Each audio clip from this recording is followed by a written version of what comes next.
देखिए, मसला ये है कि अगर आप इतनी बड़ी बड़ी बात कर रही हैं मरियम नवाज कि मईशत अच्छी होगी, मुल्क के हालात अच्छे होंगे, ना वो तो बता रही हैं कि मुल्क बहुत बेहतरी की तरफ जाने लगा, किस तरीके के फितने जा रहे हैं। उसका बाप बेचारा दुबई से लंदन तक सिर्फ एक ही लफ्ज सुनता रहा, चोर चोर चोर चोर। यानी ये एक चीफ मिनिस्टर का बाप दुबई से लंदन तक सिर्फ एक ही लफ्ज था उसके कानों में, और वो था चोर चोर चोर चोर। अगर आवाम किसी को चोर बोल रही है तो कैसे उसका बच्चा ये कहे कि मईशत को अच्छा करेंगे या मुल्क को अच्छा करेंगे? सबसे पहले तो बोलते ना आप अपनी सिर्फ। उन्होंने तो ये भी कहा साथ में, जलाओ गिराओ की सियासत खत्म हो गई, जो सियासत खत्म होने वाली है और खत्म कर दी, और इस फितने को हम बिल्कुल खत्म कर देंगे, जड़ से निकाल के बाहर फेंक देंगे। तो आप देखें बड़ी बड़ी बातें मरियम नवाज साहबा की। अब वो कह रही है फितने की तहरीक भी खत्म होने वाली है, तो यानी कि पूरी तैयारी है कि बिल्कुल निस्सो मजबूत कर दिया जाएगा। इस तरह कुछ कॉलर आके बात करते हैं इस बारे में। जी देखिए, अगर ऐसी बात होती ना तो बेगम साहिबा बाहर नहीं आती जी। ऐसी बात होती तो काजी साहब रुकते, काजी साहब नहीं जाते कहीं। बात भी कुछ ऐसी नहीं है और हवा का रुख भी बदल चुका है। अगर हवा का रुख नहीं बदलता ना तो काजी साहब कभी भी ये सीट नहीं छोड़ते। कह दिया कि अब आपकी छुट्टी, जितने गेम करनी थी, जितने ड्रामेबाजियां करनी थी वो हो गया जितना करना। उनका भी एक लिमिट होती है, की एक लिमिट होती है, हर चीज का एक पैमाना होता है जो छलक जाता है। आवाम जो है उनको काफी शऊर आ चुका है और उन्होंने काफी जुल्म बर्दाश्त कर रही है। लोग काफी जेलों में जा चुके हैं, लोग कुछ फरार हो चुके हैं, कुछ अंडरग्राउंड हो गए, सिर्फ इनके जुल्म की वजह से, कानून की वजह से नहीं। अगर आपकी कानूनियत अच्छा होता, आपका लॉ एंड ऑर्डर होता, किसको जरूरत है बाहर भागने की, किसको जरूरत है छुपने की?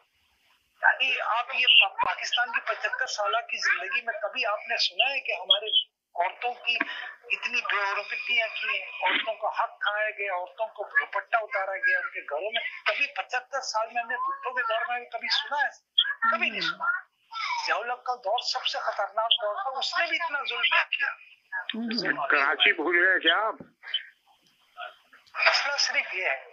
अब मुझे ये बताइए कि अगर आप ये समझती हैं, कि नवाज शरीफ की फैमिली से हम कोई अच्छी उम्मीदें रखें, तो हम उनकी पिछली जो कारकर्दगी है 35-34 साल की, उसको भूल जाएं। हम वो सब भूल जाएं। देखिए, जिस घर में वो रहने गया है उसके आज तक उसने पेपर नहीं दिए, आज तक उसकी रसीदें नहीं दी। तुम अपने घर की रसीदें दे नहीं सकते हो, तुम कहते हो मैं पाकिस्तान की रसीदें बनाऊंगा। पहले अपने घर की रसीदें तो लाओ। तुमने घर बनाया है उसकी आज तक तुम्हें रसीद नहीं प्रोड्यूस की।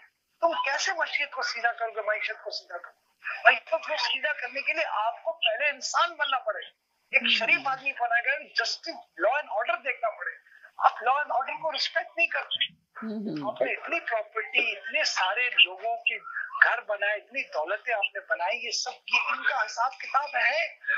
इसका हिसाब किताब ये होगा, हिसाब किताब मैं आपको साफ बता दूं। मुझे जो लग रहा है, जो महसूस कर रहा है, जो नया चीफ जस्टिस आया है, ये कुछ मुझे लगता है ये इनका बंदा नहीं है।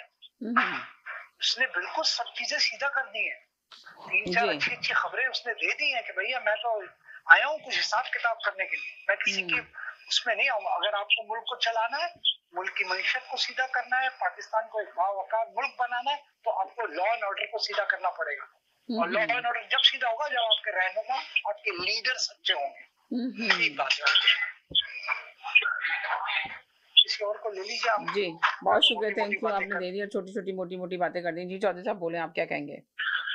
समीना, देखें, इनसे किसी चीज से भी आवाम को कोई फायदा या तब्दीली होने वाली नहीं है, चाहे मईशत अच्छी हो जाए या खराब हो जाए। तो यानी कि मरियम नवाज साहब जो कह रही है हालात बहुत तेजी से बेहतरी सब झूठ है। मतलब मरियम नवाज की बात नहीं है, चाहे इमरान खान की गवर्नमेंट हो, नवाज शरीफ की हो, पीपल्स पार्टी की हो, कोई भी हो, इससे आवाम को किसी किस्म का फायदा मिलने वाला नहीं है। जो इन लीडर